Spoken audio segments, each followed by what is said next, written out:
Magandang bati sa inyong lahat.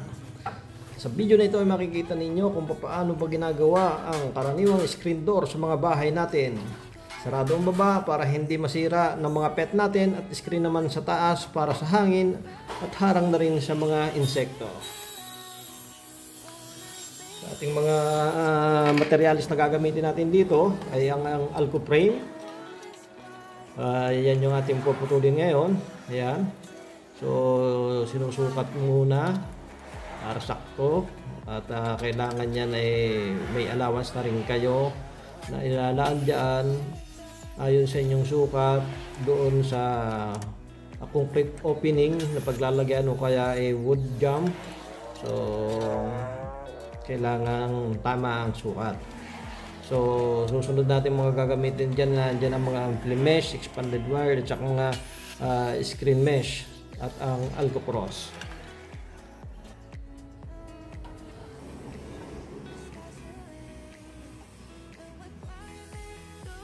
So yan yung Alco frame. So ang sunod kong ginagawa naman diyan ay kailangan yung makikil ang mga edge yung mga napakatutulis. Talagang iwas tayo sa makasugat yan sa atin, tayo din at saka sa ating kliyente. So sunod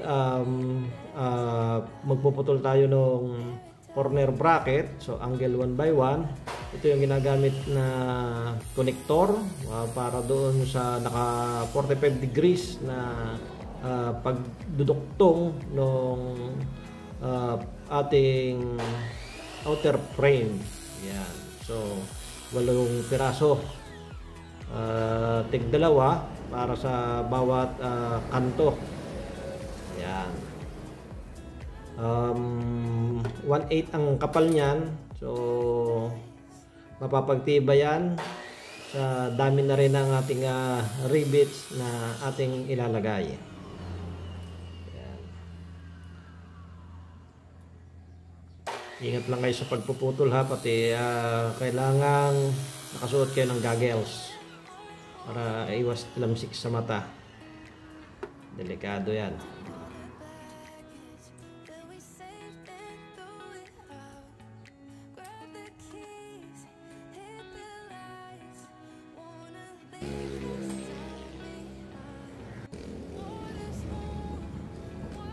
Ginagawa ko dyan, pagtatabi-tabi yan, tapos sa aking mamarkahan yan ng kung anong haba noong bracket na yan para sa aking pagbubutas ng drill ay sasakto lamang na ang tatamaan ay yung corner bracket at hindi lalagpas dahil hihina o kaya ay magdadagdag uli ng butas, masyadong papangit at magdudumi ng tingnan. Ayan. Mapapansin nyo ang aking hawak sa drill yung thumb at saka hintuturo nakapasok yan doon sa gatla. Mapapansin niyo kung bakit ba halos lahat ng mga drill ay may ganyan ang design. So may purpose yan.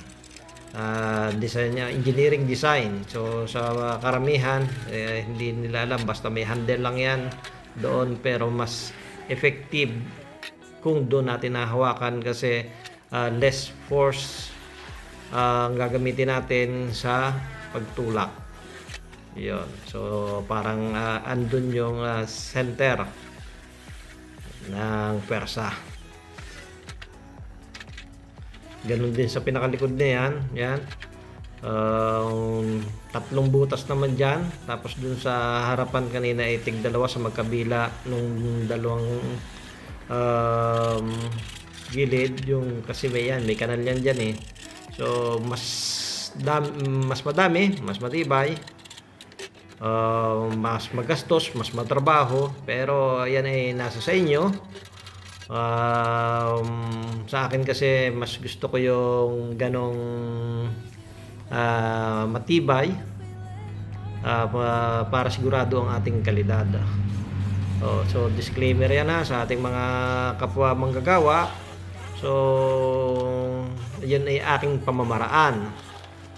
Ayon yun sa aking natutunan, sa aking napag-aralan. So, itong video na ito ay para sa mga baguhan o sa mga gustong matuto o kahit sa inyong mga veterano, maaaring meron din kayo mapulot dito o matutunan. At kung meron naman kayong mga comment, suggestion, pwede nyo i-comment sa comment section dito para ating mapag-aralan, para sa ikabubuti at ikagaganda ng ating paggagawa.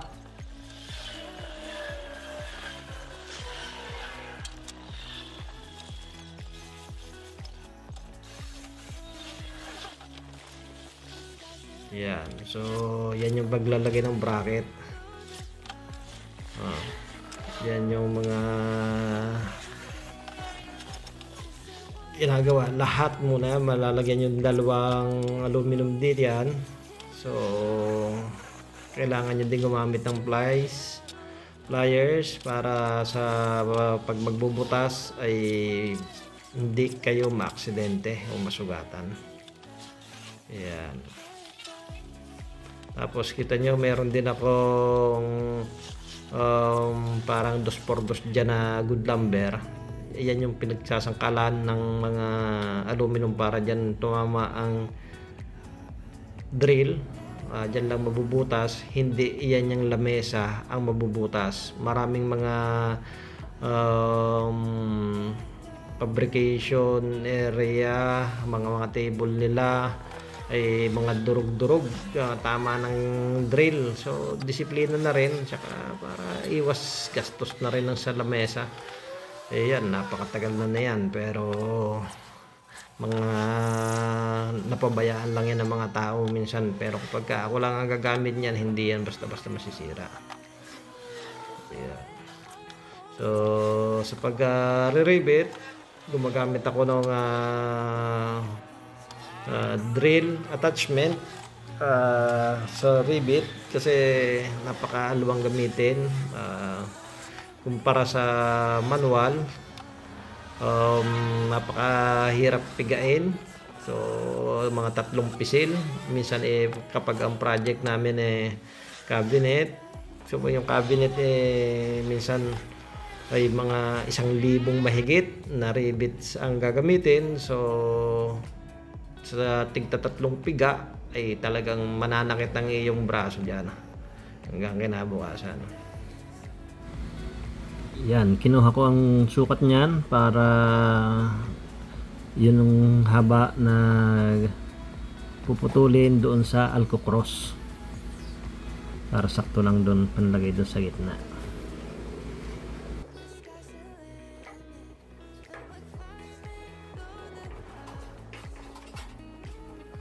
Yan.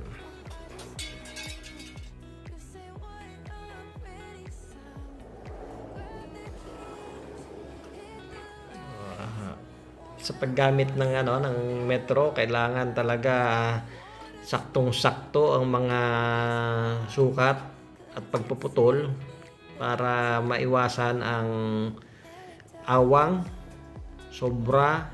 Kasi minsan doon nangyayari yung sinasabi nilang nakangiti ang duktungan, so may awang, ang pangit tingnan, so nawawala ang kalidad.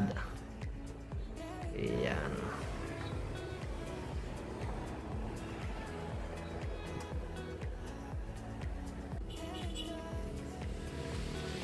Tapos yung pinakakanal niyan diyan, yung pinaglalagyan ng YP200, yan ay sinusukat kong haba. Tapos yun din yung ikakaltas doon sa pinakadulo nitong divider na yan, yung alcocross, para makapasok yan doon sa main frame. So lahat kailangan markahan yan para sakto ang awang.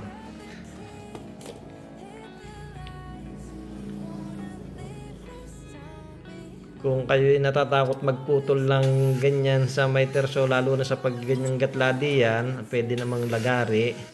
So sisinsin nyo lamang ang inyong paglalagari para maganda ang putol. Ayan. So kailangan yung mahawakan ng mabuti ang aluminum na yan para baka pumitik. Ayan. Kapag yun lang gagatla, huwag yung sosobra para hindi magasgasan yung pinaka aluminum pa doon sa baba na yon. So sunod ay tatanggalin niya ang may tapat ng pinaglagarian na yon. So lalagariin lang yan dahil para manipis lang ang putol, ang bawas. Ginagamitan ko ng long nose yan para mabali. Tapos lilinisin natin ang kikil. Mahalaga ang pagkikikil, lahat ng kantuhan kailangan matanggal ang talim. Tapos para hindi makasugat, tapos yan hindi labit-labit ang mga aluminum. So kailangan makikil, tapos para maganda din ang lapat. Ayan.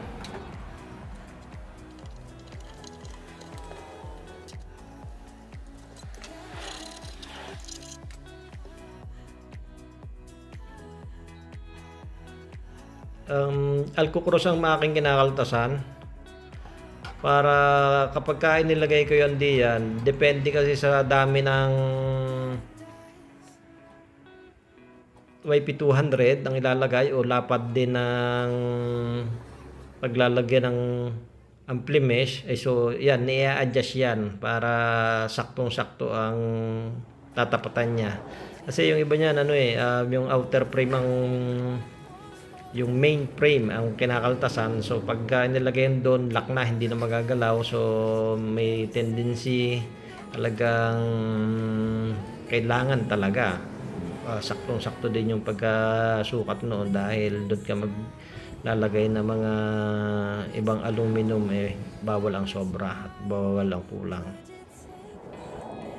Yeah. Ngayon aking puputulin naman na yan ay yan na yung YP200.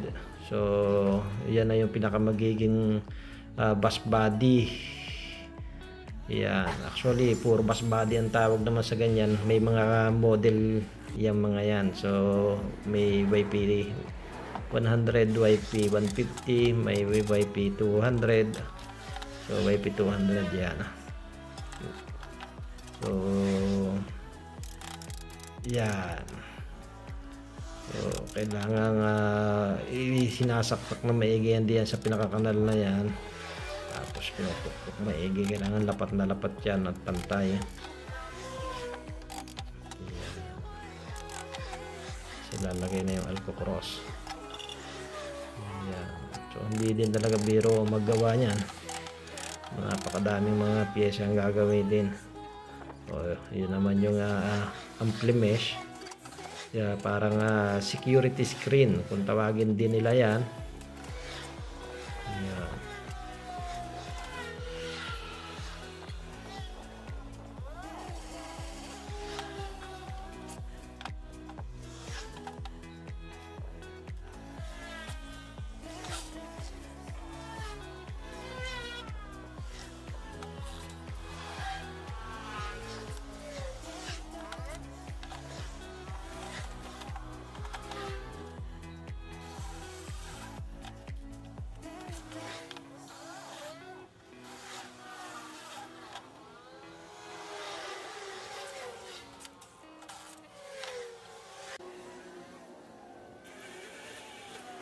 So ang akin namang ginagawa ng ngayon na yan, kahit nakasalpak na yan sa kagitna-gitnaan niyang aluminum na yan, pinatitibay ko pa yan at inire-rebit ko pa yan. Yan yung loob na side, hindi naman yan makakasama yung tingnan, lalo na hindi naman sa labas yan. So ang laking tulong ng ititibay niyan para hindi ma-deform ang pagka-rectangle niya, eskwalado. Kung kagagalaw. So pagka may ganyan na nakalak na ang ano niya, na ang pagkaka rectangle na yan.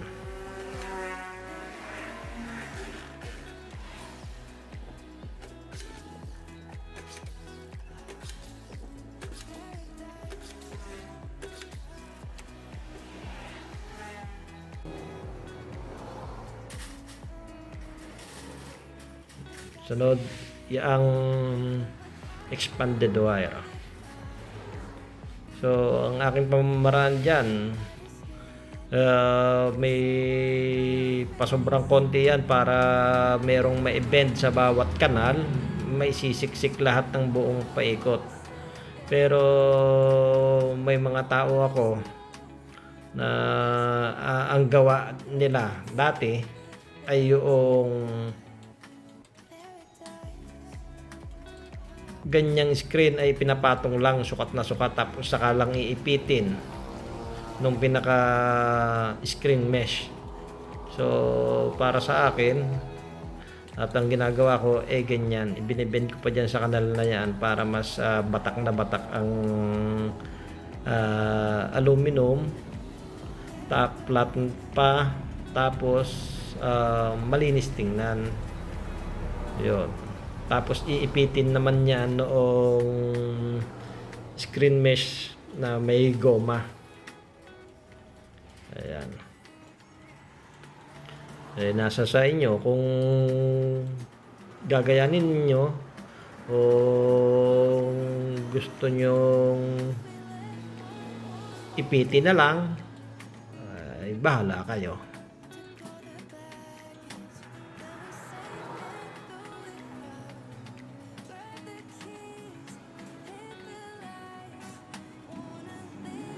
Kung meron kayong mapunaha, suggestion, paki-comment lang.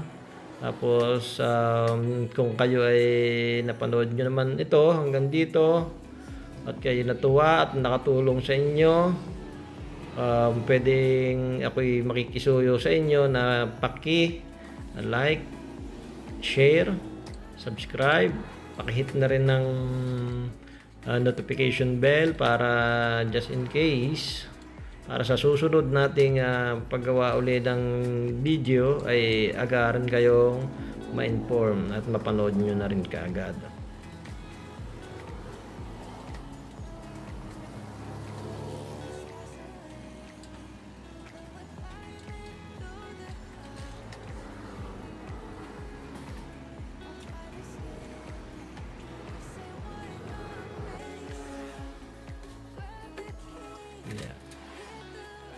Tapos saka ang screen mesh.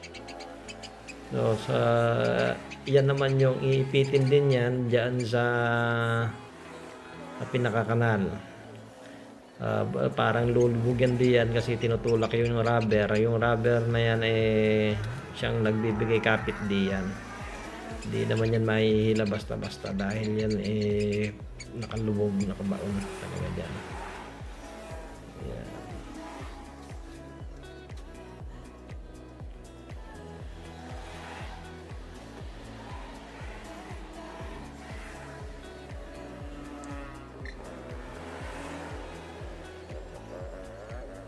May ilang klase din na ginagamit na roller sa ganyan. So ang ginagamit ko yung dalawa yung